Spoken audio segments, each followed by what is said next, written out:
Et bonjour à toutes et à tous, nous sommes en direct du Congrès des régions de France, où nous allons mener une série d'entretiens avec les présidents de région, réunis en congrès aujourd'hui à Montpellier sous le signe de la République de la confiance. Et nous commencerons cette série d'entretiens avec Gabriel Serville, président d'Hiver Gauche de la collectivité territoriale de Guyane. Bonjour Monsieur le Président.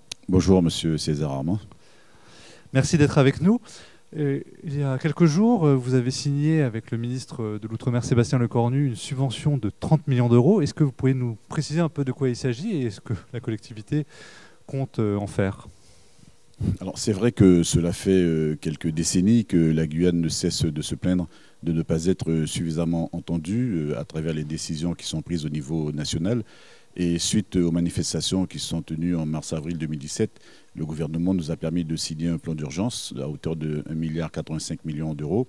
Et en plus de ce plan d'urgence, sont venus s'agglutiner autour de cette nécessité de mieux accompagner la Guyane, une volonté forte de la part du gouvernement de mieux accompagner la collectivité territoriale de Guyane, qui est la collectivité majeure de la Guyane, pour lui permettre de faire face à un certain nombre d'obligations, et notamment cette convention de 30 millions d'euros que nous avons récemment signée avec le gouvernement nous permettra d'une part à hauteur de 10 millions d'euros d'apurer le passif de cette collectivité dont j'ai hérité la direction. Parce qu'on faut le rappeler, vous avez été élu récemment en juin très dernier, après avoir été député d'un groupe GDR de l'Assemblée nationale.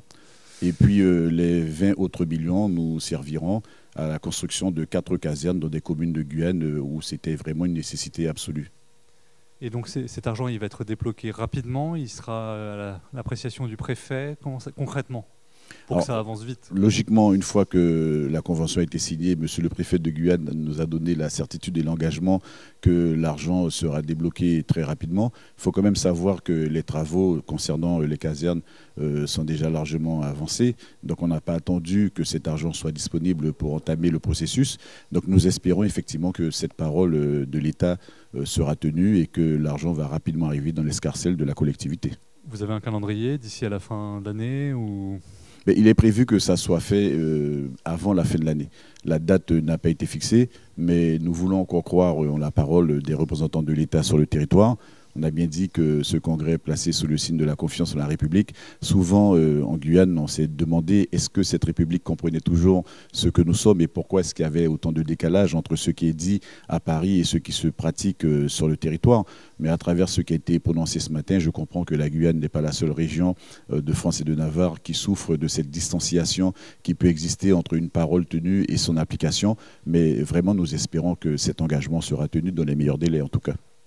Question provocatrice, est-ce que vous regrettez le cumul des mandats où vous auriez pu être député et président de région pour avoir à la fois un pied à Paris et un pied en Guyane ?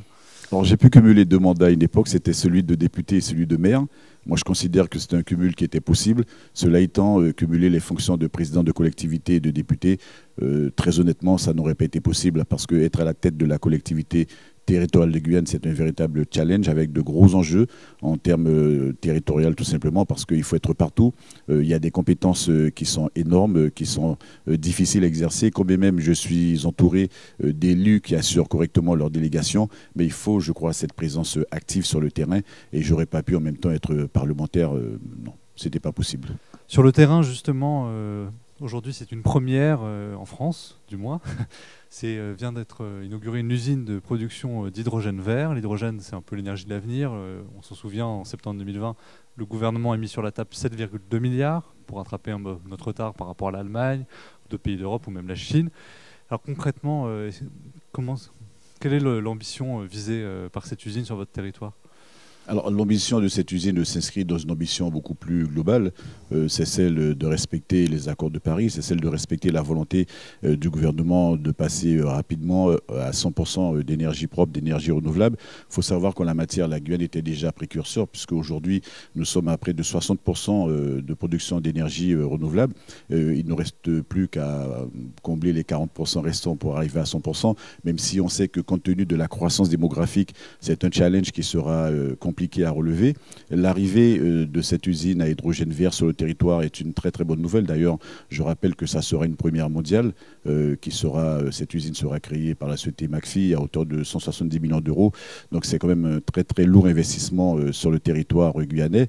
Et donc on peut espérer que cette dynamique va servir de locomotive à d'autres entrepreneurs au niveau des énergies renouvelables pour qu'en Guyane, on soit en capacité d'accueillir d'autres projets de ce type. Mais on voit arriver cette structure avec beaucoup de satisfaction parce que vous savez qu'en Guyane, la population croît, les moyens de production d'énergie ne sont pas toujours à la hauteur de nos espérances. Vous êtes certainement au courant de ce problème que nous rencontrons avec le remplacement de l'usine thermique qui date déjà de plus de 30 ans. Et donc on se dit que c'est quand même une excellente nouvelle qui va venir ramener un peu de paix et de sérénité en matière d'approvisionnement en énergie électrique sur le territoire. Donc là, vous lancez un appel pour dire pas uniquement, même si c'est une bonne nouvelle pour vous, pas que McPhy sur l'hydrogène vert, mais aussi, je sais pas, les usines de production d'énergie photovoltaïque, ce genre d'usines plus vertes. Alors l'avantage de l'hydrogène vert, c'est que c'est une énergie non intermittente, contrairement à ce que l'on peut observer sur l'hydroélectrique, sur la biomasse, etc. C'est une énergie qui peut être stockée. Des énergies qui sont des fois pas stockées, difficiles à garantir. Et c'est ça qui faisait la différence avec l'énergie thermique, dont on sait qu'on peut réguler la production et la distribution. Et donc c'est vrai que l'hydrogène vert présente quand même des caractéristiques en termes d'avantages que ne présentent pas les autres modalités de production, mais je considère que ces modalités devront rapidement être complémentaires les unes par rapport aux autres, et c'est ça qui fera la force de ce territoire d'ici les années à venir. Et comment aussi un peu transformer l'essai en matière, plus généralement, le problème de la transition climatique, c'est l'acceptation. En France, on voit, il y a encore des résistances, alors que c'est une réalité de tous les jours.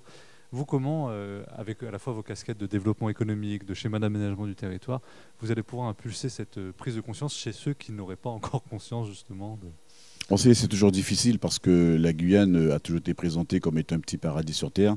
Pas d'aléas climatiques, pas de séisme, pas de tremblement de terre. Enfin, on est tranquille, comme on dit, pour l'heure. Mais il y a des études qui ont été menées soit en Guyane, soit à travers le monde et qui démontrent que la ceinture équatoriale, c'est celle qui risque de souffrir le plus d'une augmentation sévère de la température mondiale compte tenu du taux d'hygrométrie que nous avons chez nous et qui rendrait notre air totalement irrespirable. Et donc, c'est le travail d'information que mènent certaines associations pour démontrer à quel point la Guyane n'est pas à l'abri des conséquences du réchauffement climatique et que nous aussi allons devoir apporter notre contribution, aussi modeste soit-elle, à la réduction des émissions de gaz à effet de serre. C'est compliqué à faire passer comme message parce que ça n'est pas encore tout à fait rentré dans la conscience collective, mais bien évidemment que nous allons nous employer à bien faire passer le message et on espère qu'à terme, à très court terme, que les Guyanais, que tous ceux qui vivent sur le territoire de la Guyane seront parfaitement conscients de cette difficulté pour que chacun arrive à apporter sa petite contribution. Est-ce que du coup, à terme, vous ne visez pas aussi, avec l'hydrogène vert, avec les énergies renouvelables, à terme l'autonomie énergétique qui pourrait déjà être un bon exemple de transition climatique réussie? Alors je crois qu'on y est déjà sur la commune de Saint-Georges de l'Oyapock, c'est celle qui est sur le fleuve Oyapock qui sépare la Guyane du Brésil. C'est la première commune de Guyane qui a déjà atteint son indépendance énergétique et je considère que le cas de Saint-Georges peut et doit être dupliqué à l'ensemble des autres communes de la Guyane qui en ont les possibilités. Donc c'est un objectif effectivement que nous visons. On ne s'est pas fixé de date butoir pour y parvenir, mais on a parfaitement compris que l'exemple de Saint-Georges va créer une émulation au niveau des autres communes et on espère qu'on va y parvenir très rapidement. Parce que on a parlé ce matin d'orientation. Carole Delga a demandé au nom de Région de France, a demandé plus de responsabilités en matière d'emploi. Elisabeth Borne, qui était là aussi ce matin, dit oui, on travaille déjà avec les régions sur le plan compétences, le fameux plan à 15 milliards. Sur le nouveau 1,4 milliard annoncé par le Premier ministre Jean Castex, il y aura 350 millions pour les régions. Elle va consulter évidemment les préfets, les directions régionales de Pôle emploi. Est-ce que vous aimeriez, de la part de l'État central, puisque c'est ça dont il s'agit, sur ces 350 millions, je ne dis pas le montant de l'enveloppe, ça dépend chacun des régions, mais au moins des fléchages pour répondre à des besoins spécifiques, là, tout de suite, maintenant, puisqu'elle veut débloquer les fonds le plus rapidement possible? Alors c'est vrai que la Guyane se trouve dans une configuration très particulière parce qu'on se retrouve avec de gros besoins d'emploi sur des secteurs, sur des métiers qui sont en tension chez nous et qui le sont peut-être dans d'autres parties du territoire. Je pense notamment à l'éducation, on peut parler de la santé, qui sont deux piliers de développement de notre société sur lesquels on n'est pas parfait en termes d'emploi.